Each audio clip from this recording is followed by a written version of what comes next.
Hello बच्चों, आप सभी का स्वागत है अपने आरएस कोचिंग सेंटर चैनल में। और आज हम करेंगे अर्थशास्त्र का अध्याय प्रारंभ, जिसका नाम है स्वतंत्रता के समय भारतीय अर्थव्यवस्था।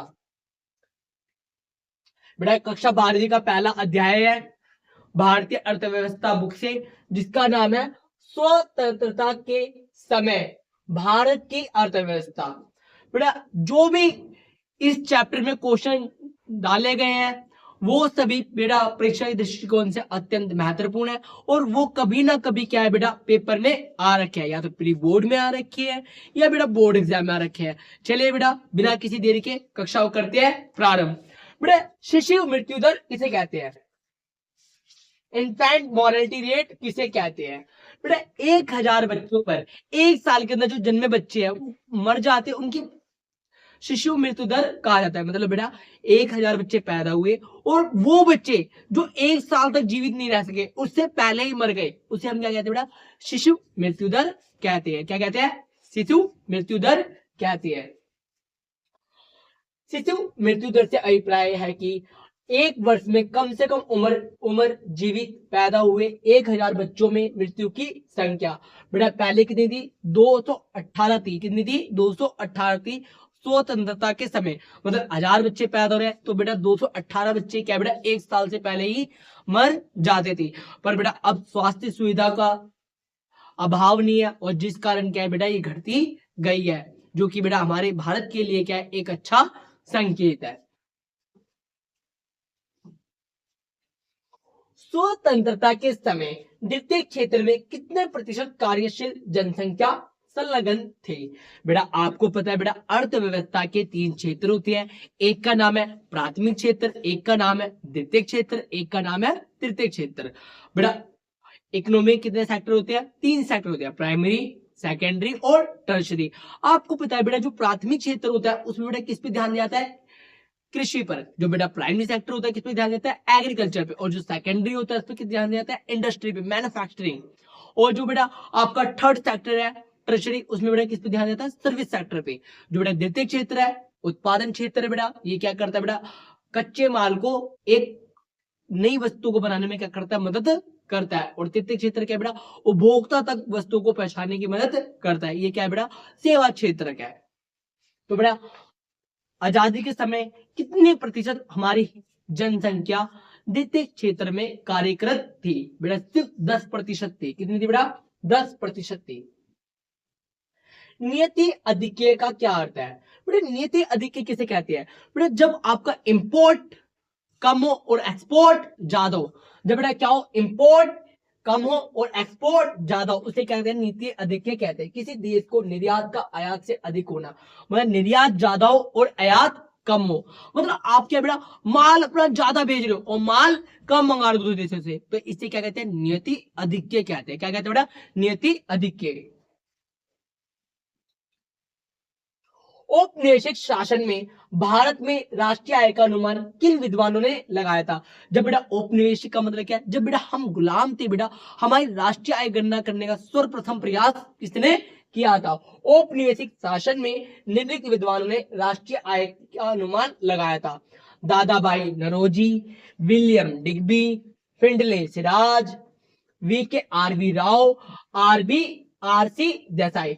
बेटा इन्होंने क्या है बेटा राष्ट्रीय आय का अनुमान लगाया था कि प्रति व्यक्ति आय कितनी है और भारत की कुल राष्ट्रीय आय कितनी है।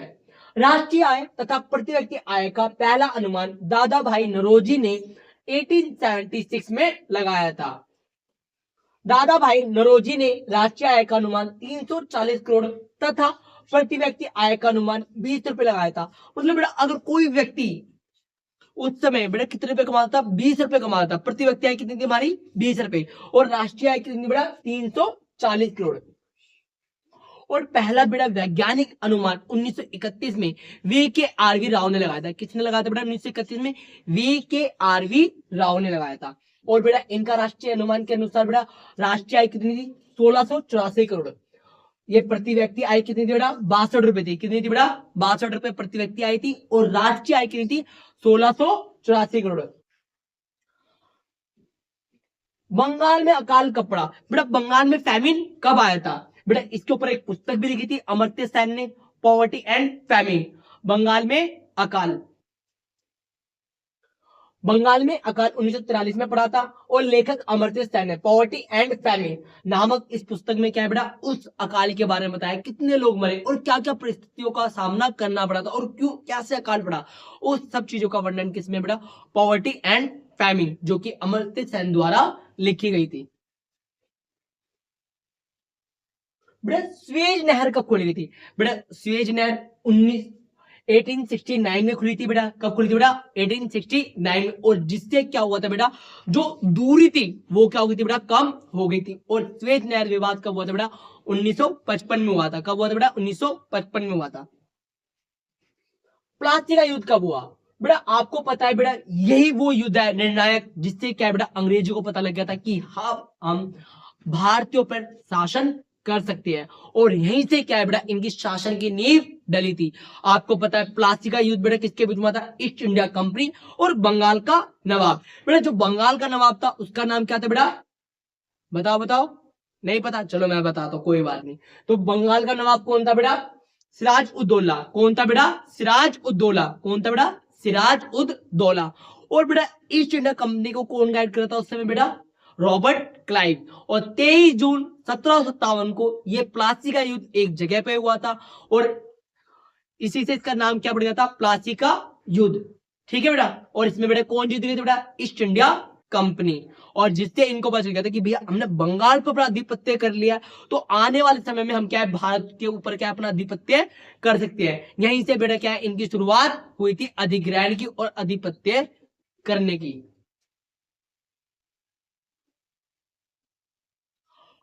स्वतंत्रता के समय भारतीय अर्थव्यवस्था की विशेषता बताइए। बेटा स्वतंत्रता के समय मतलब जब हम आजाद हुए थे उस समय हमारी भारतीय अर्थव्यवस्था कैसी थी, ये दरिंदे, कोई इससे भी गया गुजरा कोई शब्द हो तो वो भी क्या होगा, कम होगा। क्योंकि बेटा जिस प्रकार इन्होंने हमारी अर्थव्यवस्था का शोषण किया, हमारी सोने की चिड़िया को बंजर भूमि बना के चले गए, तो बेटा इनके लिए जो शब्द बोले जाए वो शब्द क्या है बेटा, कम है। तो बेटा इस समय जब ये हमारी अर्थव्यवस्था को छोड़ के गए थे, तो हमारी अर्थव्यवस्था बहुत दयनीय और गतिशील थी। तो बेटा उस समय हर क्षेत्र का क्या असर था और किस प्रकार हमारा हर क्षेत्र था, चलिए बेटा इसके ऊपर चर्चा करते हैं। स्वतंत्रता के समय भारतीय अर्थव्यवस्था की निम्नलिखित व्यवस्था थी। गतिहीन अर्थव्यवस्था, बेटा हर अर्थव्यवस्था क्या चाहती है कि भी हमारा विकास हो। बेटा यहाँ पे विकास की जगह क्या है, और ज्यादा विकास कम हो रहा था। मतलब हमारे पास बेटा संसाधन नहीं थे, हमारे पास बेटा शासन करने की नीति नहीं थी, और अभी अभी क्या है बेटा, हम आजाद हुए थे और इन्होंने बेटा हमारे को कहीं का नहीं छोड़ा था। सन 1947-1948 में भारत में प्रति व्यक्ति आय मात्र 230 रुपए थी। बेटा 1916 में हमारे रुपए की वैल्यू बहुत ज्यादा थी, और जब बेटा ये आजादी के कगार पे छोड़ के गए तो $1 1 रुपए के बराबर था। $1 1 रुपए के बराबर था, और आज देख लो बेटा रुपए की वैल्यू घटती जा रही है और डॉलर दिन प्रतिदिन बढ़ता जा रहा है। और एक दौर था जब बेटा भारत के रुपए की क्या थी, बहुत ज्यादा वैल्यू थी, पर इन्होंने बिल्कुल हमारे को क्या है बेटा, मुर्दे के बराबर छोड़ के चले गए थे। कृषि का पिछड़ापन, बेटा जो हमारा कृषि क्षेत्र है वो बिल्कुल पिछड़ चुका था। इन्होंने बेटा कृषि के ऊपर बिल्कुल भी ध्यान नहीं दिया। सिंचाई के संसाधन का क्या है बेटा, बहुत ज्यादा अभाव था। पूरी तरह से जो हमारी कृषि प्रणाली थी वो मौसम के ऊपर और पुरानी तकनीकों के ऊपर क्या थी बेटा, निर्भर थी।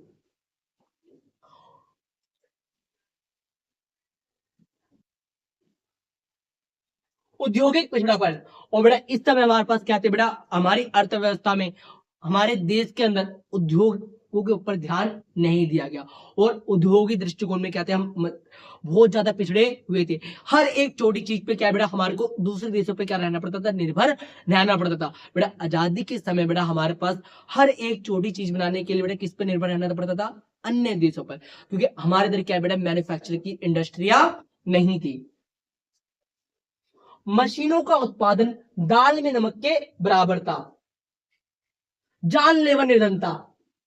भैया सखी सैया बहुत ही कमात है, लेकिन महंगाई डायन खाए जाता है। बेटा इसी प्रकार 1947 में हमारे देश की स्थिति थी कि बेटा इतनी ज्यादा महंगाई थी और इतनी ज्यादा निर्धनता बढ़ती जा रही थी कि लोग क्या, दो की रोटी खाना भी क्या है बेटा मुनासिब नहीं हो पाता था।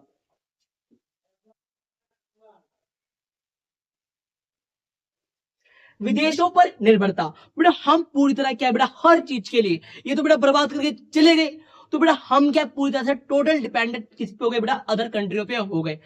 जी हमारे को हेल्प कर दीजिए, जी हेल्प कर दीजिए। जहां बेटा भारत हर देश के लिए खड़ा रहता था, आज ऐसा दिन आ गया था कि बेटा हमारे को क्या है बेटा मदद मांगने पड़ी थी, क्योंकि हम पूरी तरह से क्या है बेटा पिछड़ चुके थे।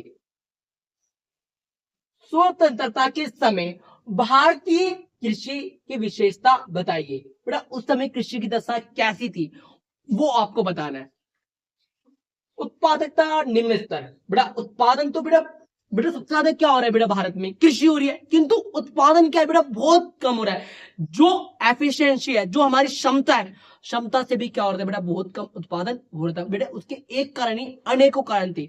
एक तरफ तो बेटा तकनीक का अभाव, सिंचाई संसाधनों का अभाव, और तीसरी तरफ क्या था बेटा कि हमारे पास वित्त का भी अभाव था, क्योंकि बेटा आपको पता है कृषि करने के लिए क्या है वित्त चाहिए, और हमारे पास वित्त नहीं था, और हम टोटली क्या थे बेटा मॉनसून के ऊपर निर्भर थे। उत्पादन से अभिप्राय कुल पैदावार से है, जबकि उत्पादकता तात्पर्य प्रति हेक्टेयर भूमि के उत्पादन से है। स्वतंत्रता के समय दोनों ही बहुत कम थे। इसके निम्न कारण थे।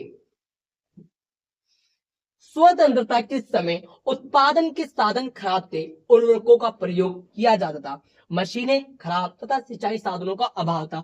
भैया बस काम चल रहा है जी, सब कुछ क्या है हिसाब किताब से हिला पड़ा था हमारा उस टाइम, क्योंकि पूरी तरह से क्या है बेटा ये हमारे को बर्बाद करके गए थे। भू बंदोबस्त प्रणाली, और इन नालायकों ने बेटा जमींदारी व्यवस्था भी ना रखी थी कि भैया मरो तो मरो और तुम्हारे पर नमक और डाल दिया जाए, मतलब घाव पर क्या है बेटा इन्होंने नमक लगाने का काम किया। एक तो बेटा किसी प्रकार की हेल्प नहीं कर रही, और ऊपर से बेटा इन्होंने एक व्यवस्था बना रखी थी जमींदारी व्यवस्था, बेटा जिसमें क्या है जमींदार जो होता था बेटा किसानों से क्या है बेटा कर एकत्रित करता था। बेटा जो कर एकत्रित करने आता था जमींदार, उसको बेटा किसानों की परिस्थिति से कोई भी मतलब नहीं था। बेटा अंग्रेजों ने बोला 5 रुपए लेके आओ, और ये नालायक क्या है बेटा उनके घर पे आता था, बोलता था 10 रुपए दो 10 रुपए। अब बेटा वो कह रहे बाबूजी तबियत खराब है बच्चे की, अब की बार नहीं दे पाएंगे लगान, नहीं लगान देगा, ले कोड़े मार रहे भाई, उनके ऊपर अत्याचार कर रहे हैं, उनके ऊपर बेटा कर क्या है बेटा बहुत ज्यादा लगा जाता, और जिस कारण क्या है बेटा वो अपने लिए नहीं बल्कि सिर्फ और सिर्फ ये टैक्स भरने के लिए उत्पादन कर पाते, जिससे बेटा उन किसानों की स्थिति क्या थी बहुत ज्यादा दयनीय होती आती, और कभी कभार बेटा उनको अपनी जमीन जायदाद से हाथ धोना पड़ता था, क्योंकि बेटा कभी कभार क्या ब्याज भरने के लिए, जो कर भरने के लिए साहूकार से पैसा डाल लिए, बेटा साहूकार पे टाइम पे ब्याज नहीं दे पा रहे, तो वो क्या है बेटा जमीन पे कब्जा कर लेता है, जिस कारण क्या बेटा भारतीय किसानों की स्थिति क्या थी दयनीय थी। जो बेटा किसान ही ठीक स्थिति में नहीं होगा तो बेटा उत्पादन का स्तर कैसे बढ़ सकता है। तो बेटा त्रिकोणीय व्यवस्था थी, जमींदार किसान और अंग्रेज, ये क्या बन गया बेटा ट्रायंगल बन गया।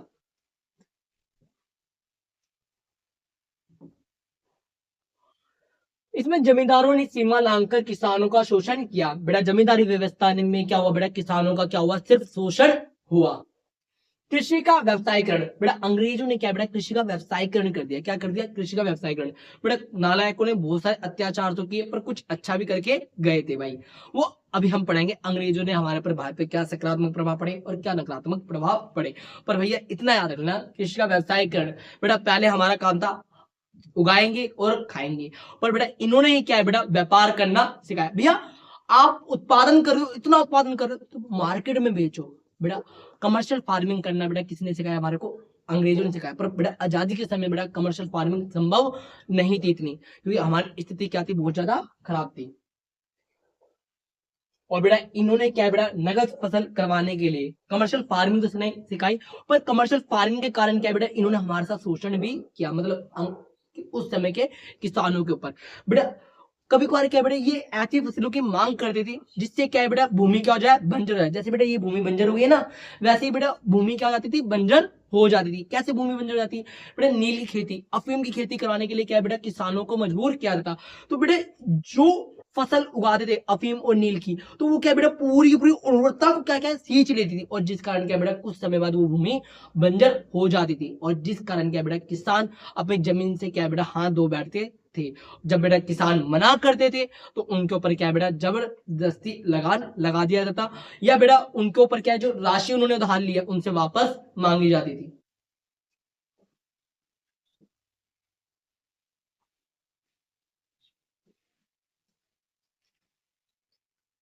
देश का विभाजन, बेटा इन अंग्रेजों ने क्या है बेटा हमारे भारत का देश का विभाजन भी कर दिया, और जिससे भारत का उपजाऊ जो उपजाऊ क्षेत्र था वो क्या है बेटा पाकिस्तान में चला गया। जूट और कपास की जो उपजाऊ भूमि थी वो कहा है बेटा पाकिस्तान में चली गई, और जिस कारण बेटा हमारा और उत्पादन स्तर क्या है बेटा गिर गया।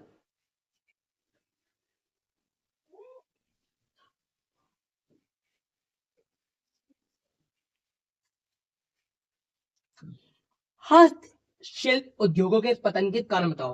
बेटा हैंडक्राफ्ट इंडस्ट्री, बेटा हैंडक्राफ्ट इंडस्ट्री क्यों खत्म हो गई, कैसे उनको एब्लॉइज कर दिया गया।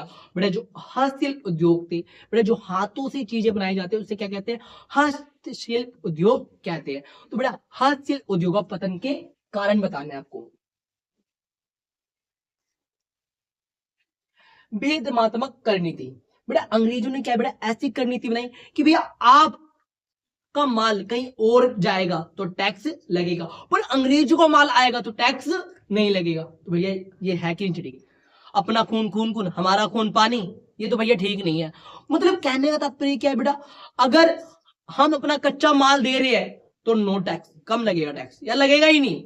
और भैया अगर उनसे माल मंगा रहे हैं बना हुआ तो भैया टैक्स भी लगेगा, आपको टैक्स देना पड़ेगा। तो ये कहाँ की नीति। और बेटा ये जो अंग्रेज थे इसी कारण के हमारी हैंडक्राफ्ट इंडस्ट्री क्या होगी पूरी तरह से खत्म हो गई, जहां पे विश्व भर में हमारे क्या थे चर्चे थे, यहाँ भी था वहां भी था, पूरे जहां में हमारा क्या था नाम था शिल्प का। और इन नालायकों ने क्या बेटा उसकी धज्जियां उड़ा के रख दी, ऐसी ऐसी नीतियां बना बनाकर। शाही दरबार का लोग, बेटा हाथों से जो चीजें बनाती है उसमें बहुत बारीकी का काम होता है, और बेटा उसको एक चीज बनाने में भी क्या है बेटा काफी अरसे या समय लग जाता है। तो बेटा उसकी धनराशि भी क्या मांगते हैं, ये उच्च मांगते थे। पर बेटा जब शाही दरबार नहीं है, आपको पता है देश रियासतें क्या हो गई थी, खत्म हो गई थी, इनका विलय कर दिया गया था। तो बेटा अब उनको उनके दाम की क्या है बेटा वैल्यू नहीं मिल पाती, जो असल में उस दाम की वैल्यू होती थी, और जिस कारण क्या है बेटा इनको अपना कार्य छोड़कर क्या है बेटा कृषि क्षेत्र में या अन्य क्षेत्रों में जाना पड़ा। मशीनीकृत वस्तुएं, बेटा मशीनों के आ जाने से क्या होगा बेटा, इनके हाथ से बनी चीजों को के अंदर क्या बेटा उत्पादन बेटा कम हो रहा है, और मशीनों से क्या है बेटा और ज्यादा बारीकी थी। और बेटा लोग बागों ने क्या बेटा ये सस्ता भी है और किफायती भी है, और बेटा हस्तशिल्प वाला क्या बेटा उसकी कीमत ज्यादा होती थी बनी चीजों की, तो इसलिए लोग बागों ने क्या बेटा हस्तशिल्प चीजों का बहिष्कार करके मशीनीकृत वस्तुओं को अपनाना प्रारंभ कर दिया, जिससे क्या हस्तशिल्प उद्योग क्या हो गए पूरी तरह से खत्म हो गए थे। पश्चिमी शैली की लहर, अब बेटा हर कोई क्या बेटा गोरी गोरी मैडमों को देख रहा है, ओहो क्या ड्रेस है, वाह वाह वाह मम्मी ये ड्रेस चाहिए, मम्मी ये ड्रेस चाहिए। तो बेटा ये लहर देख कर क्या है बेटा हर किसी को क्या है बेटा वेस्टर्न कल्चर क्या लगा पसंद आने लगा, और बेटा भारत की जो धरोहर थी, भारत की जो संस्कृति, भारत का जो पहनावा था वो क्या होता जा रहा था, खत्म होता जा रहा था। और बेटा इसी कारण क्या है बेटा जो हमारे हस्तशिल्प भाई बहन थे, जो जिनके हाथों पे दस्ता थी, और वो क्या होती गई, खत्म होती गई। हस्तशिल्प उद्योग का विपरीत प्रभाव, बेटा बेरोजगारी बढ़ी। अब बेटा उनका अपने रोजगार छीन लिया, अब तो वो तो क्या हो गए बेरोजगार हो गए। कृषि पर भरमार, अब बेटा जब उनका रोजी रोटी छीन ली तो बेटा अपनी रोजी रोटी के लिए कहा जाएंगे बेटा कृषि पर, और बेटा कृषि पे ऑलरेडी ओवरलोड था, ओवरलोड आ गया, तो बेटा कृषि पे क्या आ गया था और ज्यादा दबाव आ गया था। निर्यात से आयात तक, एक समय ऐसा था कि हम एक्सपोर्टर थे, अब हम क्या बन गए इंपोर्टर बन गए। एक समय बेटा हम क्या थे निर्यातक थे, हर जगह हमारा नाम था, आज क्या हो गया बेटा देने वाले से लेने वाले हो गए थे हम। पूंजीगत वस्तुओं का अभाव, बेटा हमारे पास क्या है मशीनें नहीं थी कि हम क्या है बेटा ज्यादा प्रोडक्शन कर पाए, और जिस कारण क्या है बेटा हमारा प्रोडक्शन नहीं हो पाया, हम ज्यादा उत्पादन नहीं कर पाए, और जिस कारण क्या है बेटा पूरी तरह से क्या है इन के ऊपर क्या और ज्यादा दबाव आता गया, और हमारे निर्यात और हमारे जीडीपी में क्या है गिरावट दर्ज होने लगी। जीडीपी में निम्न योगदान, अब बेटा जीडीपी में क्या हो गया, निम्न योगदान हो गया। ब्रिटिश शासन में विदेशी व्यापार की विशेषता बताइए। बेटा उस समय जब बेटा हम आजाद हुए थे, उस समय हमारा विदेशी व्यापार कैसा था, मतलब विदेशों के साथ कैसा व्यापार था। बेटा निर्यातक से क्या बन गए हम, आयातक बन गए। ये पॉइंट बेटा इजी है। और अगर आपको बेटा पीडीएफ नोट चाहिए, बस आप कमेंट कर दीजिएगा, आपको क्या है बेटा व्हाट्सएप पे नोट की पीडीएफ प्रोवाइड करवा दी जाएगी। एकाधिकारी नियंत्रण, बेटा अंग्रेजों ने क्या पूरा एकाधिकार कर था, किससे माल बेचना है, कितना बेचना है। बेटा पूरी तरह से क्या इन्होंने रोक टोक लगा रखी थी, हमारे को क्या बेटा इन्होंने अपने कब्जे में ले रखा था, जिस कारण क्या बेटा हम अपने हिसाब से क्या व्यापार नहीं कर पाए।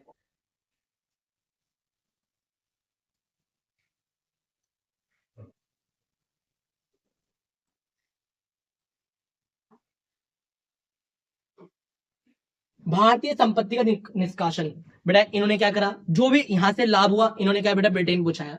यहाँ पे कोई कल्याण नहीं, भाड़ में जाओ तुम, इनका सिर्फ क्या बेटा खून चूसने का काम था और कुछ नहीं। तो इन्होंने क्या करा बेटा, जो भी यहाँ से प्रॉफिट हुआ उनको अपने देश में भेजा, अपने देश का क्या करा, कल्याण करा। यहाँ से सिर्फ और सिर्फ अपना क्या इन्होंने काम चलाया।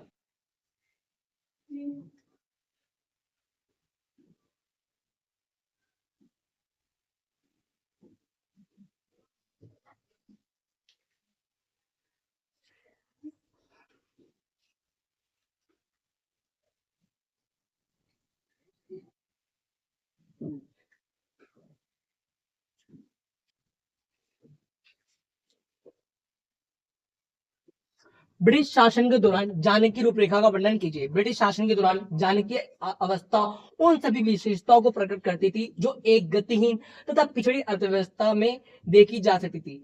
रेलवे, भारत में बेटा पहली रेल कब चली थी बेटा, 1853 में चली थी, बॉम्बई से ठाणे तक। बेटा आपसे पूछा जाए रेलवे के सकारात्मक प्रभाव बताओ। बेटा अंग्रेजों ने जब रेल चलाई तो उसके कुछ सकारात्मक प्रभाव भी पड़ेंगे और कुछ नकारात्मक प्रभाव भी थे। चलिए बेटा पहले बात कर लेते हैं इन अंग्रेजों के द्वारा जो रेलवे चलाई गई थी उसके सकारात्मक प्रभाव क्या थे। यातायात में सुविधाजनक, बेटा पहले एक स्थान से दूसरे स्थान जाने में क्या है बेटा काफी समस्या आती थी, अब उस समस्या का क्या हो गया बेटा, समाधान हो गया। कृषि का व्यवसायीकरण, अब बेटा किसान क्या है बेटा व्यापार करने में क्या हो गया, कृषि के आसान हो गए। बेटा एक स्थान पे इनको उच्च दाम नहीं मिला तो ये दूसरे स्थान पे जाके क्या अपना माल बेच सकते थे। प्राकृतिक आपदाओं पर नियंत्रण, अगर बेटा कहीं पे कोई आपदा आ जाती थी तो बेटा रेल के द्वारा क्या है उस क्षेत्र तक क्या है जहां पर बेटा आपदा आई है उससे निपटा जा सकता था। व्यापार में वृद्धि, इससे क्या हुई बेटा, व्यापार में भी बहुत ज्यादा वृद्धि हुई।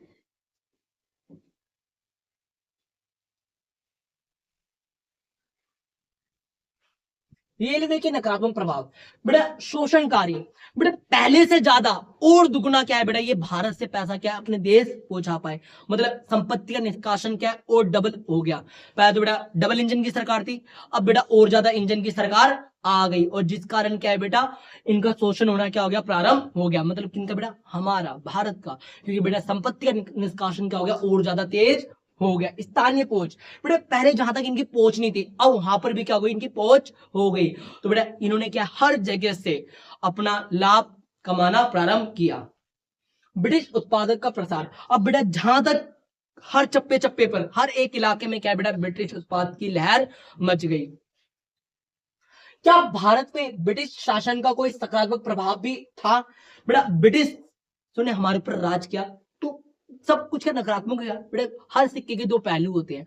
तो बेटा ब्रिटिशों के राज के भी दो पहलू थे, नकारात्मक तो बेटा भरमार है, तो बेटा कुछ इनके द्वारा सकारात्मक गतिविधियां भी हुई हैं। तो जान लेते कौन कौन सी सकारात्मक गतिविधियां हुई है। कृषि का व्यापारीकरण, बेटा ये मैं बता चुका हूं आपको। रोजगार का सृजन, रेलवे और सड़कों के निर्माण में मजदूरों की आवश्यकता हुई तो बेटा भारत के लोगों को क्या मिला, रोजगार मिला था। अकाल पर नियंत्रण, बेटा इन्हीं के द्वारा क्या हमारे को अकाल पे कैसे नियंत्रण किया जाता है, रेलवे के निर्माण से अकाल पे क्या हुआ बेटा, नियंत्रण बहुत आसानी से हो गया था।